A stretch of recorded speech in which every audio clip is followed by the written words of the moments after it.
Good day everyone, I am Maynard Lapus and I am going to discuss to you about Educto 1 Month Facilitating Learning, topic number 4, Behaviorist Perspective.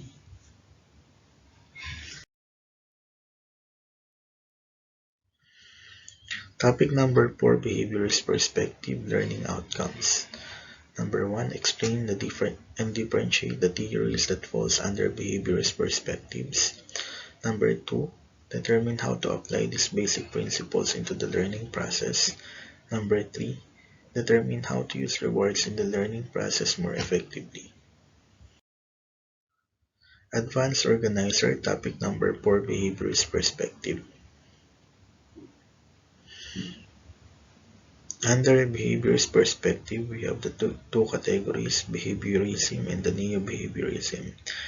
Behaviorism, under behaviorism, we have the three theories, classical conditioning by Pavlov or Watson, connectionism by Thorndike, and the operant conditioning by Skinner.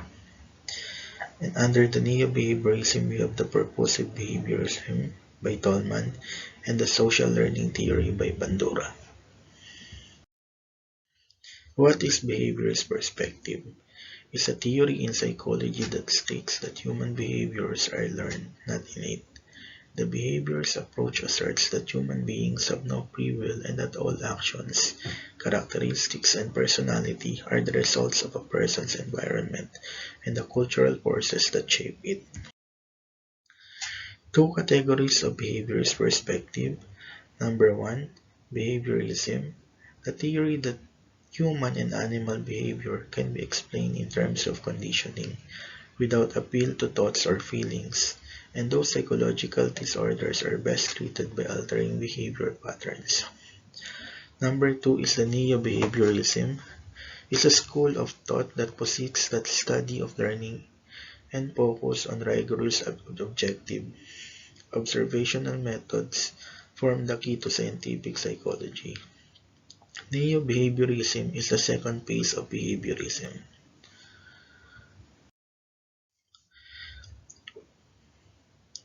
Behaviorism theories. Number 1, classical conditioning theory by Ivan Pavlov. Classical conditioning was discovered by Ivan Pavlov, a Russian physiologist, who conducted a series of classic experiments with dogs. Classical conditioning is the process by which a naturally occurring stimulus is paired with a stimulus in the environment, and as a result, the environmental stimulus eventually elicits the same response as the natural stimulus. John Watson, an American psychologist, also studied classical conditioning. He considered that humans are born with a few reflexes, and the emotional reactions of love and rage. All other behavior is learned through stimulus-response association through conditioning.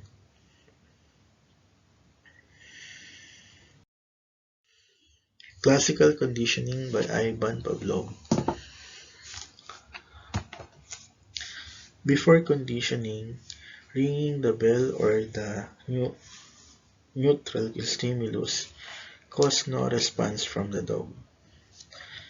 Placing food or unconditioned stimulus in front of the dog initiated salivation or unconditioned response. During conditioning, the bell was rung a few seconds before the dog was presented with food. After conditioning, the ringing of the bell condition or the conditioned stimulus alone produce salivation or the conditioned response.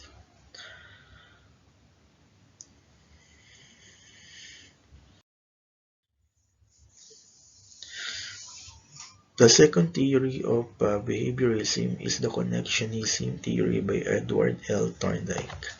The learning theory of Thorndike represents the original SR framework of behavioral psychology.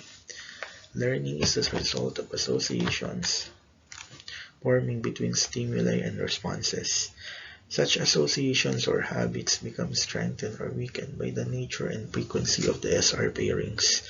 The paradigm for SR theory was trial and error learning, in which certain responses come to dominate others due to rewards. The hallmark of connectionism, like all behavioral theory, was that learning could be adequately explained without referring to any unobservable internal states. Connectionism theory consists of three primary laws. Number one is the law of effect. Responses to situations which are followed by a rewarding state of affairs will be strengthened and become habitual responses to that situation. Number two, law of readiness. A series of responses can be chained together to satisfy some goal, which will result in annoyance if blocked. Number three, law of exercise. Connections become strengthened with practice and weaken when practice is discontinued. A corollary of the law of effect was that responses that reduce the likelihood of achieving a rewarding state, examples are punishments and failures, will decrease in strength. The third theory of behaviorism is the operant conditioning by Purhus Frederick Skinner. This theory is based upon the notion that learning is a result of changes in overt behavior. Changes in behavior are the result of an individual's response to events or stimuli that occurs in the environment. A response produces a consequence, such as defining a word, hitting a ball, or solving a math problem. When a particular stimulus response (SR) pattern is reinforced or rewarded, the individual is conditioned to response. Reinforcement is the key element in Skinner's SR theory. A reinforcer is anything that strengthens the desired responses. There is a positive reinforcer and a negative reinforcer. Positive reinforcer is any stimulus that is given or added to increase the response. Negative reinforcer is any stimulus that results in the increased frequency of a response when it is withdrawn or removed. Neo-behaviorism theories. The first theory of neo-behaviorism theory is the purpose behaviorism by Edward Tolman. It has been referred to as it has been referred to as a sign learning theory and is often seen as the link between behaviorism and cognitive theory. Tolman's believed that learning is a cognitive process. Learning involves forming beliefs and obtaining knowledge about the environment and then revealing that knowledge through purposeful and goal-directed behavior.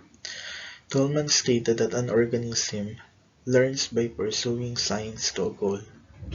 Learning is acquired through meaningful behavior.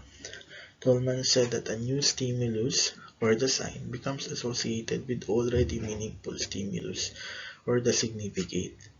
Though series or pairings, there is no need for reinforcement in order to establish learning. Tolman's key concepts are learning is always purposive and goal-directed, cognitive maps and racks, latent learning, the concept of intervening variable, and reinforcement is not essential for learning. The second theory of neo-behaviorism is the Albert Bandura's social learning theory. Social learning theory focuses on the learning that occurs within a social context. It considers that people learn from one another, including such concepts as observational learning, imitation, and modeling. General principles of social learning theory. Number one, people can learn by observing. Number two, learning can occur without a change. Number three, cognition plays a role in learning. Number four, social learning theory can be considered a bridge or a transition between behaviorist learning theories and the cognitive learning theories. Cognitive factors in social learning theory. Number one, learning without performance. Number 2, cognitive processing during learning. Number 3, expectations. Number 4, reciprocal causations, or behavior can influence both the environment and the person. Number 5, modeling.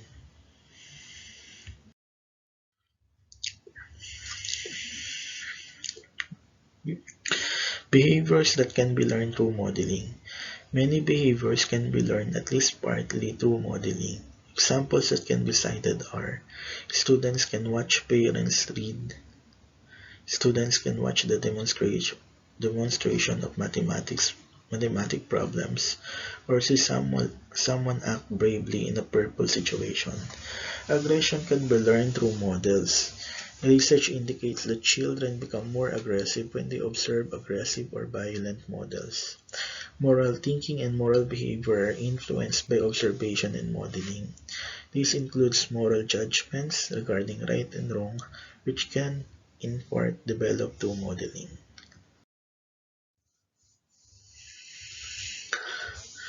Educational implications of social learning theory. Number 1. Students often learn a great deal simply by observing other people. Number 2. Describing the consequences of behavior can effectively increase the appropriate behaviors and decrease inappropriate ones. This can involve discussing with learners about the rewards and consequences of various behaviors. Number 3. Modeling provides an alternative to shaping for teaching new behaviors. Number 4. Teachers and parents must model appropriate behaviors and take care that they do not model inappropriate behaviors. Number 5. Teachers should expose students to a variety of other models. This technique is especially important to break down traditional stereotypes. This is the end of our discussion. Thank you, and may the Almighty God bless us all.